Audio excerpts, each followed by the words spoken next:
మంచిది. సమయం ముందు మరి చంటిపాల్ పాస్ గారికి మరి సమయాన్ని అప్పగిస్తున్నా. మరొక 20 నుంచి 30 నిమిషాల మధ్యలో మరి దేవుని వాక్యం మనకు అందిస్తారు. మనం సరే దేవుని పరిశుద్ధ నామానికి స్తుతి కలుగును గాక. ఈ రాత్రికాల సంపూర్ణ రాత్రికాల ప్రార్థనకు నాకు అవకాశం ఇచ్చిన దేవుణ్ణి మొదట స్తుతిస్తూ, ఈ ప్రాంతానికి నన్ను ఆహ్వానించి మీ పరిచర్యలో నన్ను కూడా తోటి సహోదరునిగా కలగలుపుకొని మీతో పాటు దేవుణ్ణి ఆరాధించడానికి, దేవుని వ్యవసాయంలో పాలిభాగస్తుడం కావడానికి నాకు ఇచ్చిన అవకాశాన్ని బట్టి మీకు అందరికీ చేతులు జోడించి అభివాదములు, ధన్యవాదాలు, నమస్కారాలు తెలియజేస్తూ ఉన్నాను. ఆలస్యం చేయకుండా నాకు ఇచ్చిన సమయం, నాకు అప్పగించిన సమయం కొద్దిగా కాబట్టి ఆ సమయంలో నమ్మకంగా ముగించడానికి నేరుగా దేవుని వాక్యంలోనికి మనం ప్రయాణం చేద్దాం, సాగిపోదాం. అపోస్తలుడైన పౌలు భక్తుడు రోమీయులకు రాసిన పత్రిక 2వ అధ్యాయం 11వ వచనాన్ని నేనే చదువుతాను. దయచేసి ఆలోచించండి, వీక్షించండి, మనస్సును పెట్టండి. రోమీయులకు రాసిన పత్రిక 2వ అధ్యాయం 11వ వచనం. దేవునికి పక్షపాతము లేదు. చాలండి, చిన్న మాట ప్రార్థన చేసుకుందాం. సర్వోన్నతుడా, సర్వశక్తిమంతుడా, తేటగా నిశితముగా మానవాళిని మా బ్రతుకులను చూచుచూ ఉన్న దైవతనయుడా, నీ పాదాలకు స్తోత్రాలు తండ్రి. ఈ రేయి ఆరంభము నుండి అంతముదనుక ఈ రేయి అంతటిలో అన్ని జాముల యందు నిన్ను ఆరాధించుట కొరకు ఆశతో వచ్చిన ప్రతి బిడ్డ మీద నీ దక్షిణ హస్తము చాపి ఆరంభం మొదలుకొని ఆరాధించుటలో, కొనియాడుటలో, సాక్ష్యము చెప్పుటలో, కృతజ్ఞతాస్తుతులు నీకు సమర్పించుటలో, అంతేకాదు ప్రభువా, భారభరితమైన హృదయాలతో సంఘము నిమిత్తము ప్రార్థించిన ప్రార్థన విజ్ఞాపనలన్నిటిని నీవు అంగీకరించి వాటి మీద నీ ఆమోద ముద్ర వేసి అన్నిటికీ జవాబులను మూటగట్టి సిద్ధము చేసి మాకు ఎదురు పడబోతున్న యేసయ్య నీ పాదాలకు కృతజ్ఞత. అన్నింటికంటే ప్రాముఖ్యంగా దేవా, ఈ నీ వాక్యాన్ని ధ్యానించడానికి అందరం శిష్య హృదయముతో నీ దాసునితో సహా అందరం ప్రణమిల్లి మోకరిల్లి ఎదురు చూస్తూ ఉన్నాం ప్రభువా. మనుష్యుడు మాట్లాడితే మాకు ఎంత మాత్రం ప్రయోజనం కుదరదు స్వామి. 10,000 మాటలు మాట్లాడిన నిరుపయోగం. సర్వశక్తిమంతుడవైన పావనాత్ముడా, ఒక్క మాట చేత అఖిల బ్రహ్మాండము ఉద్భవింపజేసిన స్వామి, ఒక్క మాట మా మదిలో ఈనాడు నాటమని నిదాసుడు, అల్పుడు, అదముడు, అజ్ఞాని, అందరికంటే అల్పజ్ఞుడు ప్రభువా, నీవెన్నుకున్న నియామకమును బట్టి తల మీద తైలము తక్కువ చేయక నా నోట నీ మాటల ఊటను ఊపికింపజేసి అందరితో మాటలాడి నిద్ర భారమును తొలగించి మమ్మల్ని ఆశీర్వదించి మహిమ పొందమని, గడిచిన మాసములలో సంవత్సరములలో పొందని దీవెన ఈ మాసములో మేము పొందుదుముగాక. నీ వాక్కు చేత పట్టి భవిష్యత్తులో మేము బలానమ్మకమైన నా పిల్లలారని నీ చేత మెప్పు పొందుకునే దారిలో ప్రయాణము చేయుదుముగాక.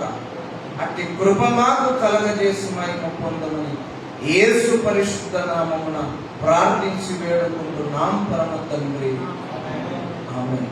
ప్రియులారా, 20 నిమిషాలలో కొన్ని మాటలే మీతో పంచుకొని నేను ముగిస్తాను. విషయం ఏంటంటే, గత దినాలలో, గత సంవత్సరాలలో చాలా మట్టుకు మనం కొన్ని విషయాలు విన్నాం. ఏంటంటే, బైబిల్ గ్రంథాన్ని మనం ఎక్కువగా చదవాలి, ధ్యానించాలి, మనస్సున నాటింపజేసుకోవాలని విన్నాం. అయితే బైబిల్ గ్రంథాన్ని చదివేటప్పుడు మనం ఎక్కువగా ఏ కాలంలో చదువుతామండి? పగలు సమయం ఉంటే మనం చదువుతాం. రాత్రి వేళలో, రాత్రి జాములలో మనం దేవుని వాక్యాన్ని ధ్యానిస్తామా? ధ్యానించలేదు. కానీ మొదటి కీర్తనలో దావీదు భక్తుడు ఏం చెప్పాడు? దీవారాత్రములు దేవుని వాక్యమును ధ్యానించువాడు ధన్యుడన్నాడు. అంత మాట మాట్లాడి ఆయన ఒక సాక్ష్యాన్ని చెప్తున్నాడు. 63వ కీర్తన ఒకసారి చదువుకుందాం. 63వ కీర్తన 5వ వచనం, 4-5 చదువుతాను చూడండి. నా మంచము మీద నిన్ను జ్ఞాపకము చేసుకొని రాత్రి జాములయందు నిన్ను ధ్యానించున్నప్పుడు కొవ్వు మెదడు నాకు దొరికినట్లుగా నా ప్రాణం తృప్తి పొందుచున్నది. బైబిల్ గ్రంథాన్ని అన్నింటికంటే ఎక్కువగా ప్రేమించిన వాడు దావీదు. దావీదుకు చాలా వ్యాపారాలు ఉన్నాయి. రాజు, వర్తకుడు, కవి, ప్రవక్త, గాయకుడు, ఎక్కువమంది భార్యలు, అధిక సంతానం, గాయకుడు, ఎన్నో బాధ్యతలు ఉన్నాయి. అన్ని బాధ్యతల మధ్యలో దీవారాత్రములు దేవుని గ్రంథాన్ని చదివేవాడు. అందులో ఒక చక్కని మాట చెప్తున్నాడు. రాత్రి జాములయందు నేను దేవుణ్ణి ధ్యానించినప్పుడు కొవ్వు మెదడు దొరికినట్టుగా నాకు నా ప్రాణానికి తృప్తి కలుగుతుందన్నాడు. పగలు ధ్యానించినప్పుడు ఆయనకు మరి దొరకలే. ఆ మాట ఎక్కడా వాడలే. రాత్రి జాములయందు ధ్యానించినప్పుడు ఆయనకు కొవ్వు మెదడు దొరికినట్టు అనిపించింది. ఎప్పుడైనా మేఘం మెదడు తిన్నారండి మీరు? మేము మనుషుల మెదడు తప్ప మేఘం మెదడు తినమంటారా? అవునండి. చాలా శ్రేష్టమైన భోజనం తెలుసా? కొవ్వు గాని మెదడు గాని చాలా అత్యుత్తమమైన వంటకం. చాలా తృప్తిగా ఉంటుంది. అది నచ్చదు అన్నవాడు మనిషిగా. దయచేసి ఎవరు ఉంటే క్షమించండి, చెప్తున్నా. అంటే చాలా తృప్తికరమైన వంటకం. అది మంచి రుచి ఉంటుంది. అలాంటి రుచికరమైన భోజనం దావీదుకు ఎప్పుడు దొరుకుతుందంటే రాత్రి దొరుకుతుంది. నేను ఇంకో విషయం చెప్పనా? నిర్గమకాండం 16వ అధ్యాయం, ఇప్పుడు చూడదు, 16వ అధ్యాయంలో ఇశ్రాయేలీయులకు మొదటిసారిగా దేవదూతల ఆహారం మన్నా కురిపించబడ్డది. ఆ మన్నా ఎప్పుడు కురిపించబడుతుందండి? ఎప్పుడు దొరుకుతుంది? సూర్యోదయం అయిన తర్వాత పోతే ఉంటుందా? సూర్యోదయం కాకమునుపే చీకటిగా ఉన్నప్పుడే, అంధకారము భూమి మీద కప్పి ఉన్నప్పుడే మనకు దొరుకుతుంది. ఫలము నుండి, దేవుని నుండి అతి శ్రేష్టమైన ప్రత్యక్షత, దీవెన, కనువిప్పు, గ్రహింపు ఏది కావాలన్నా రాత్రి జాములయందే దొరుకుతుంది. హల్లెలూయా. ఎప్పుడు దొరుకుతుందండి? రాత్రి జాములయందే మనం గడప. నేను చాలా సందర్భాలలో రాత్రి కాలంలో ధ్యానించినప్పుడు దేవుణ్ణి అడిగిన, నేను దావీదుకు ఎందుకు రాత్రే దొరికింది కొవ్వు మెదడు, పగలు దొరకదా? నువ్వు ఇయ్యలేవా? మరి నీకు సాధ్యం కాదా? నువ్వు సమర్థుడేనా కదా అని అంటే దేవుడు ఏమన్నాడంటే నాతోని, పగలు కంటే రాత్రి ఎందుకు ఎక్కువగా దొరుకుతుందంటే, పగలు పని ఉన్నా పని లేకున్నా మనిషి యొక్క అన్ని అవయవాలు ప్రకృతిలో లీనమై సంచారం చేస్తాయి అన్నమాట. మనుషుని యొక్క మెదడు ఎక్కువగా ఖర్చు అయ్యే కాలము పగలు, రాత్రి ఖర్చు రాదు. ఈ మహిమ కలిగిన దైవ పదార్థాన్ని ఎక్కువగా గ్రహించడానికి మనకు శక్తి ఎక్కువ కావాలి. రాత్రి ఆ శక్తి మనిషికి దొరుకుతుంది కాబట్టి రాత్రి జాముల యందే మనం దాన్ని ఎక్కువగా చదవాలి. అప్పుడు దొరుకుతుంది. మీరు ట్రై చేసి చూడండి. నేను చెప్పాను కదా, నేను రాత్రి జాముల యందు జెండు బామ్ కళ్ళకు పెట్టి మరి కూడా చదివానని. అదే రహస్యం. పగలు చదవద్దా? పగలు ఉద్యోగం చేసుకోవాలి, రాత్రి చదువుకోవాలి. అలా చదివి చూడండి. మీరు మీకు దావీదుకు దొరికినట్టు కొవ్వు మెదడు దొరకకపోతే నన్ను అడగండి. హల్లెలూయా. నేను తెచ్చిస్తా కొంత. హల్లెలూయా. ఆ కొవ్వు మెదడు లాంటి ఒక చిన్న విషయాన్ని మీకు పరిచయం చేసి నేను ముగిస్తాను. ఈ బైబిల్ గ్రంథాన్ని ధ్యానిస్తూ ఉన్నప్పుడు కొన్ని విషయాలు మనకు తారాస పడతాయి. ఆ విషయాలు ఏంటో ఒకటి చెప్తాను. బైబిల్ గ్రంథంలో ఏదైనా ఒక వచనము గాని, మాట గాని, సందర్భము గాని, రెండు గాని అంతకంటే ఎక్కువ సార్లు ప్రస్తావించాడనుకో దేవుడు, అది మనకు అత్యంత ప్రాముఖ్యం అనుకోవాలి. ఏమన్నానండి? బైబిల్ గ్రంథం ఎక్కువ చదవాలన్నాను, రాత్రి చదవాలన్నాను. చదివేటప్పుడు ఏదైనా ఒక వచనం, సంఘటన, సన్నివేశం రెండు కంటే ఎక్కువ సార్లు దేవుడు ప్రస్తావిస్తే, లిఖిస్తే, పరిచయము చేస్తే అది అతి ప్రాముఖ్యం, మనకు అత్యంత అవసరమని మనం గుర్తించాలి. అలాంటి వచనమే మనం ఇప్పుడు చదువుకున్నాం. దేవునికి పక్షపాతము లేదు అన్నాడు పౌలు. పౌలు దాదాపు 35-40 సంవత్సరాల వరకు ధర్మశాస్త్ర పండితుడు. ఆయనంత చదివిన చదువు రోమా ప్రభుత్వంలో ఎవరు చదవలే. భారతదేశంలో 18 డిగ్రీలు చదివిన బాబాసాహెబ్ బిఆర్ అంబేద్కర్ ఎలాగైతే చదివాడో అధిక విద్యావేత్తనో, రోమా ప్రభుత్వంలో పౌలు అంతా అధిక విద్యావేత్త, ఆధ్యాత్మిక విద్యావేత్త. అయితే ఆయనకు యేసయ్య ప్రత్యక్షమయ్యే వరకు దేవుడు పక్షపాతి అన్న సంగతే తెలుసు. దేవుడు పక్షపాతి కాడన్న సంగతి తెలియదు. ఆయనకే కాదు, ఇంకో మాట చూపిస్తాను చూడండి. అపోస్తలుల కార్యం 10వ అధ్యాయం 34వ వచనం చదవండి దగ్గరగా.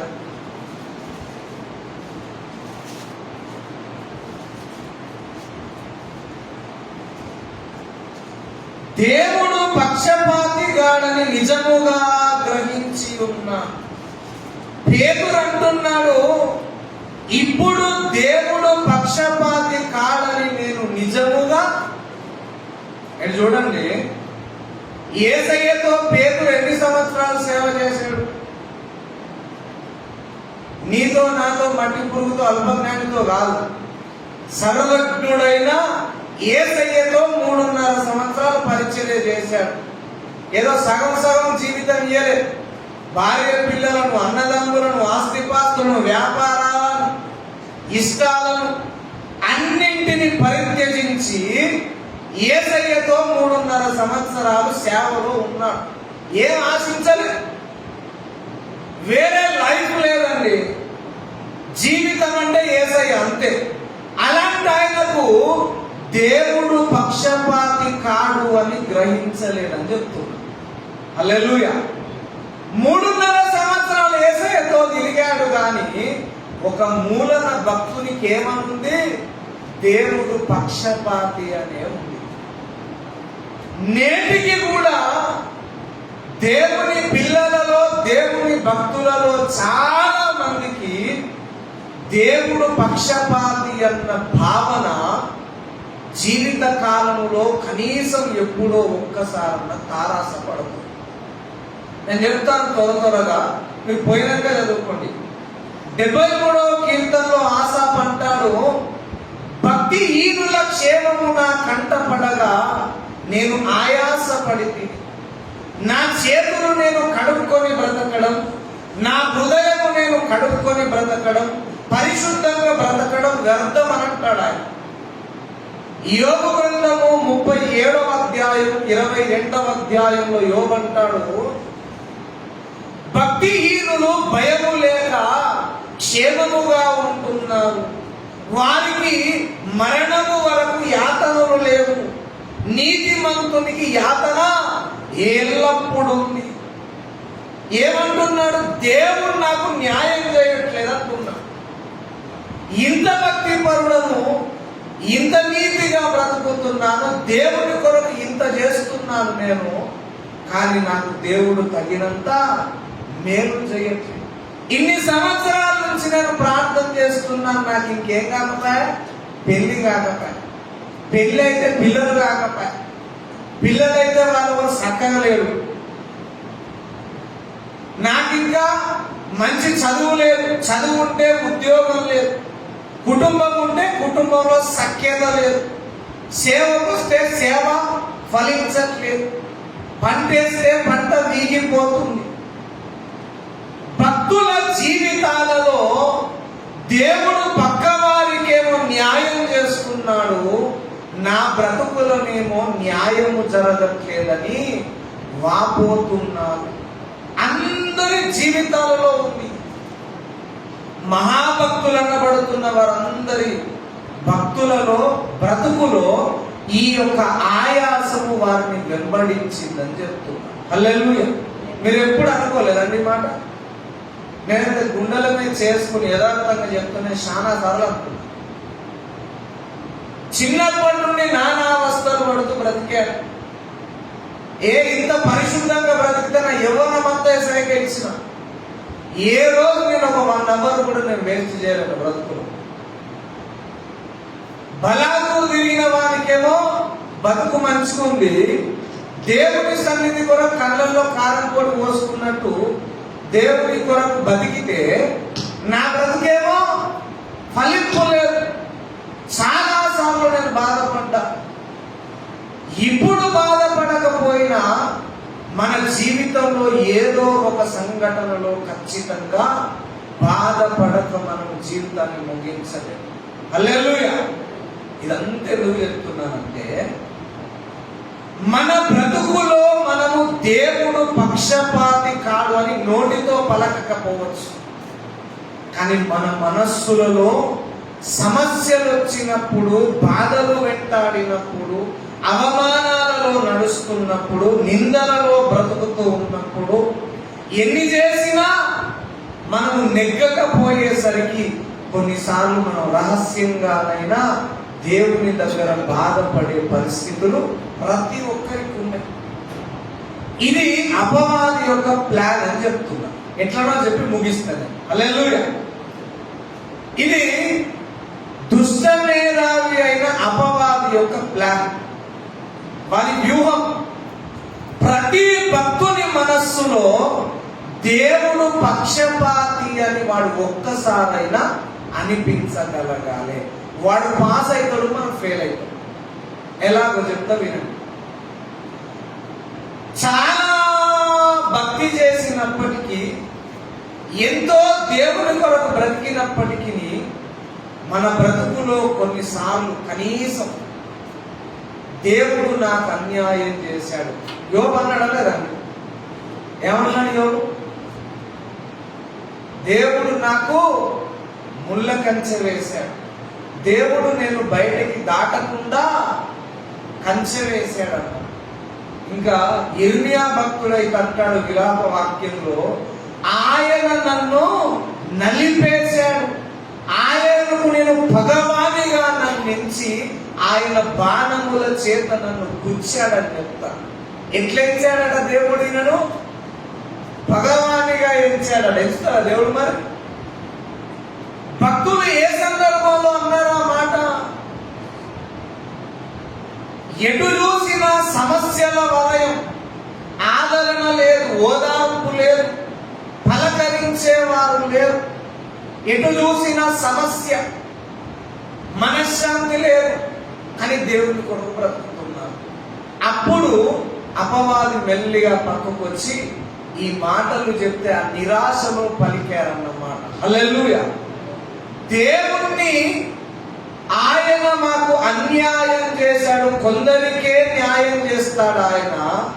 నీతిగా బతికిన మాకు అన్ని సందర్భాల్లో ఆయన మాకు న్యాయము లేదు, చేయలేదు అని చెప్పే మనసు మనకొస్తే మనం పూర్ణ మనస్సుతో దేవుణ్ణి ప్రేమించుటలో ఫెయిల్ అయినట్టు లెక్క. హల్లెలూయా. అర్థమైందండి? దేవుణ్ణి మనం పూర్ణమైన మనస్సుతో ప్రేమించుటలో విఫలులను చేయుట కొరకు వాడు పనిచేస్తున్నాడు. మనం పూర్ణ మనస్సుతో దేవుణ్ణి ప్రేమించకపోతే ఎంత పెద్ద ప్రమాదమో ఒక మాట చదివి ముగిద్దాం. మత్తయి సువార్త 22వ అధ్యాయము, మత్తయి సువార్త 22వ అధ్యాయము 37వ వచనం చదవండి ఎవరైనా. అందుకు ఆయన, ఆ, నీ పూర్ణ హృదయంతో, ఆ, నీ పూర్ణాత్మతో, ఆ, నీ పూర్ణ మనస్సుతో ఆ, నీ దేవుడైన ప్రభువును ఆ. ప్రేమింపవలనన్నది. ఇది ముఖ్యమైనదియు మొదటిదియునైన ఆజ్ఞ. క్రైస్తవుల మనబడుతున్న మనకు మొట్టమొదటి ఆజ్ఞ ఏంటి? ముఖ్యమైన ఆజ్ఞ ఏంటి? దేవుణ్ణి పూర్ణమైన మనస్సుతో ప్రేమించాలి. దేవుడు నాకు అన్యాయం చేస్తున్నాడు అని నీ జీవితంలో ఒక్కసారి అనుకున్నా, నీ మనస్సులో 1%, 2%, 10% ఏమైపోయింది? ఏమైందండి? చూడండి, మీకు ఆశ్చర్యకరంగా కూర్చొని చూపిస్తాను. మలాకి గ్రంథము 4వ అధ్యాయము, మలాకి ప్రవచన గ్రంథం 3వ అధ్యాయం, క్షమించండి, 3, 14, 15, 16 చదవండి, నేను ముగిస్తాను. దేవుని సేవ చేయుట ఆ. నిష్ఫలమనియు ఆయన ఆజ్ఞలను గైకొని ఆ. సైన్యములకు అధిపతి యెహోవా సన్నిధిని మనకు దుఃఖాక్రాంతులుగా తిరుగుట వలన ఆ. ప్రయోజనమేమనియు ఆ. గర్విష్ఠులు ధన్యులగుదురనియు ఆ. యెహోవాను శోధించి దుర్మార్గులు వర్ధిల్లులనియు ఆ. వారు సంరక్షణ పొందుదురనియు మీరు చెప్పుకొనుచున్నారు. అప్పుడు యెహోవా యందు భయభక్తులు గలవారు ఒకరితో ఒకరు మాటలాడుకొనుచుండగా యెహోవా చెవియొగ్గి ఆలోచించండి. హల్లెలూయా. ఈ దేవుడు అంటున్నాడు, వీరందరూ ఎవరట? దేవుని యందు భయభక్తులు కలిగిన వాళ్ళే, భక్తి పరులే. కానీ ఏమంటున్నారు పైన? దేవుని సేవ చేయుట, దేవుని కొరకు కష్టపడుట, దేవుని కొరకు నిందలు మోయుట, దేవుని కొరకు దెబ్బలు తినుట వ్యర్థమే. దేవుని కొరకు మనం ఏం చేసినా నిష్ప్రయోజనమే. కింద అంటాడు చూడండి, గర్విష్ఠులు ధన్యులగుదురు, యెహోవాను శోధించు దుర్మార్గులు వర్ధిల్లుదురు. మనం ఉన్న ప్రతి చోట బ్రతుకును ఇష్టం వచ్చినట్టు లీడ్ చేసేవాడు, ఇష్టం వచ్చినట్టు లోకంలో బ్రతికేవాడు, విత్సలవిడిగా తిరిగే వాళ్ళు వర్ధిల్లుతున్నారా లేదా మనకంటే ఎక్కువ? అవునా కాదు? వాస్తవం.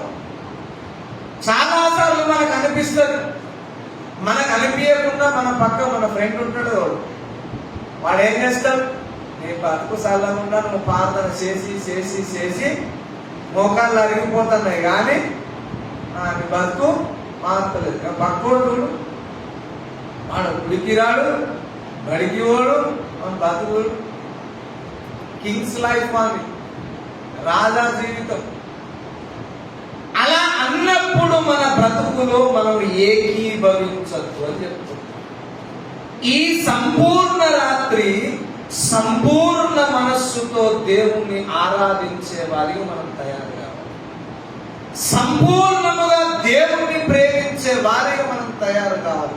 అప్పుడు బైబిల్ గ్రంథములో ఉన్న దేవుని లేఖనాలన్నిటిని నువ్వు నెరవేర్చినట్టు లెక్క. కింద అంటాడు, ప్రవక్తల గ్రంథములన్నిటికీ ఈ ఆజ్ఞ మూలము ఆధారము అంటున్నాడు. పూర్ణ మనస్సుతో యేసయ్యను ఒక్కరిని ప్రేమిస్తే నీవు బైబిల్ అంతటిని నీవు అనుసరించినట్టే దేవుడు లెక్క రాసుకుంటాడు. నీ భక్తిలో దేవుడు రిజల్ట్ ఎలా ఉంటుందంటే పరిపూర్ణంగా ఇస్తాడు. పూర్ణ మనస్సుతో మనకు తెలియకుండానే మన మనస్సులో కొంత భాగం అపవాది జోక్యం చేసుకొని దొంగిలిస్తున్నాడు అన్నమాట. నేను చాలాసార్లు బాధపడ్డప్పుడు చెప్పిన మాట దేవుడు, చాలాసార్లు ఎందుకు నా బ్రతుకు ఇలా అవుతుంది, నేను ఎక్కడ తప్పిపోయాను చెప్పు, మరి నాకు తెలిసైతే నేను ఎక్కడ తప్పిపోను, నా బ్రతుకుని నేను సరిగా కాపాడుకున్నాను అని చాలాసార్లు కన్నీరు గారిస్తే దేవుడు చెప్పిన మాట ఇది. నీ హృదయము తప్పిపోకుండా నువ్వు కాపాడుకోవాలి. అపవాది శోధించుచూ ఉండగా పూర్ణ మనస్సుతో నీవు దేవుణ్ణి ఆరాధించేటట్టు నువ్వు తయారు కావాలి అన్నారు. హల్లెలూయా. మన పెదవులతో దేవుడు పక్షపాతి కాడని పలకడం కాదు, మన మనస్సుతో మన పరిస్థితులలో మన జీవితంలో అవకతవకలు జరిగినప్పుడు మనం దేవునితో ఏమనాలి, నా బ్రతుకులో ఏది జరిగినా న్యాయమే చేస్తున్నాడన్నాడు. హల్లెలూయా అంటారు అంటట్లా. అదే భక్తిలో కంతస్తు అని చెప్తారు. ఏమన్నా కానీ మనం చేసింది బుగ్గిపాలు కానీ పూర్తిగా. మీకు ఒక్క మాట చెప్పి ముగిస్తాను. విలియం కేరీ భారతదేశానికి వచ్చినప్పుడు బైబిల్ కళాశాలను కట్టాడు. అంటే బైబిల్ కళాశాల కంటే ముందు ఈ గ్రంథాలను గ్రీకు భాషలో నుండి ఇతర భాషలలోనికి బైబిల్ గ్రంథాన్ని తర్జుమా చేశాడు. తర్జుమా చేసి స్టోర్ చేసి ప్రింటింగ్ ప్రెస్ తయారు చేసి ప్రింటింగ్ చేద్దాం అనుకునే సమయానికి కొంతమంది దుర్మార్గులు దుండగులు వచ్చి పూర్తిగా ప్రతులను కాల్చేశారు. మనం బతుకుతాం? మనం అయితే బ్రతుకుతామా? అదే బూడిద ఎత్తిపోతాం ఎవరి మీద? చెప్పుకోవాలి, ఉన్నది చెప్పాలి. చేసింది చెప్పుకుంటే పోతాడు, చేసిన పాపం చెప్పుకుంటే యథార్థంగా ఒప్పుకోవాలి దేవుని దగ్గర. అందుకే వాళ్ళు భక్తులైన మనం ఈయనే ఉన్నాం. విలియం కేరీ ఏమన్నాడంటే, దేవా నువ్వు తీసుకున్నందుకు కృతజ్ఞతలు, ఇంతకంటే మంచిది నేను చేయడం, నా పనిలో లోపం ఉండవచ్చు ప్రభువా, దాన్ని కాల్చేసి పరిపూర్ణమైన దాన్ని నీవు నాకు ఇయ్యబోతున్నందుకు వందనాలు. మనం అనగలం, అంటే అంతస్తుకి ఎక్కగలం? ఎక్కాలి అంటున్నా. ఆయన ఎక్కిస్తాడు దేవుడు, మనం ఎక్కిడా? ఎక్కించే సమర్థుడు దేవుడు.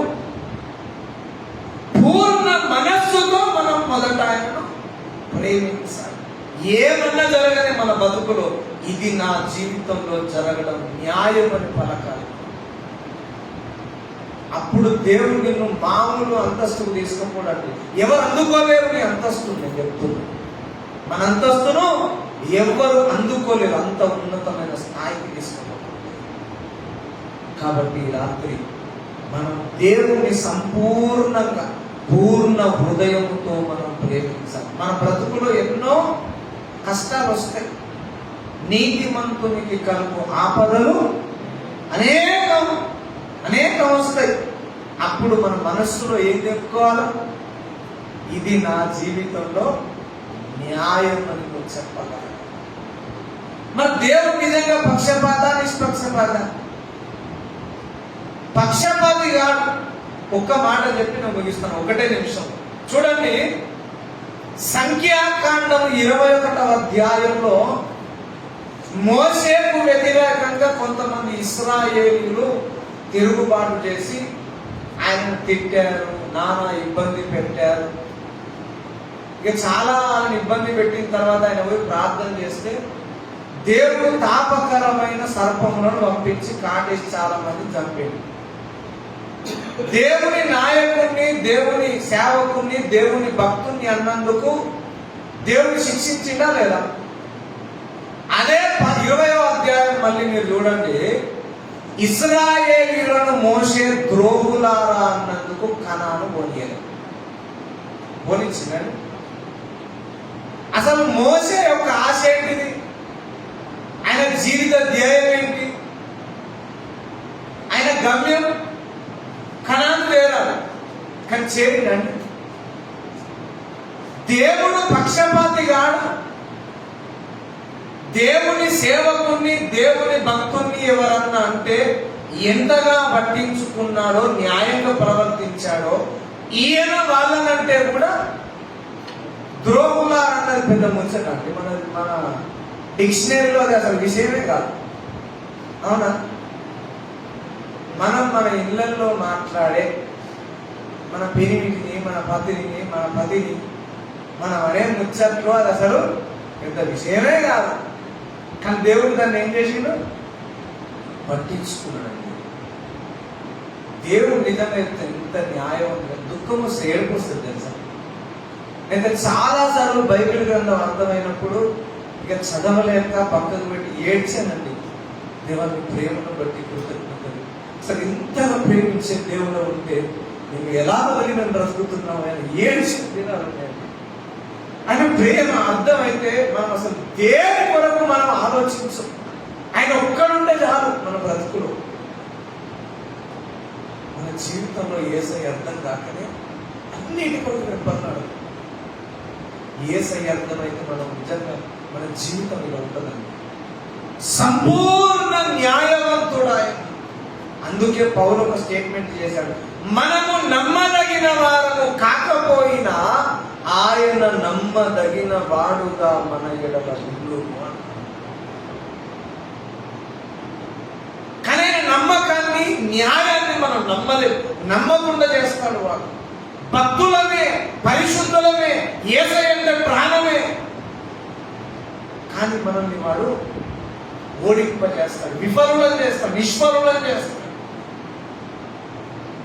ఇప్పుడు ఒక టన్ను దాదాపు ఒక 100 లీటర్లు బట్టి డ్రమ్ ఉందండి.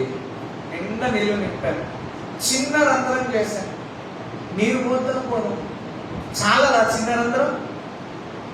అసలు దాన్ని మనం గుర్తుపడతాం. అసలు డ్రమ్ము తడిచినట్టు, కింద స్థలం తడిచినట్టు కూడా గంట సేపు వరకు మనకి ఏర్పడుతుందా?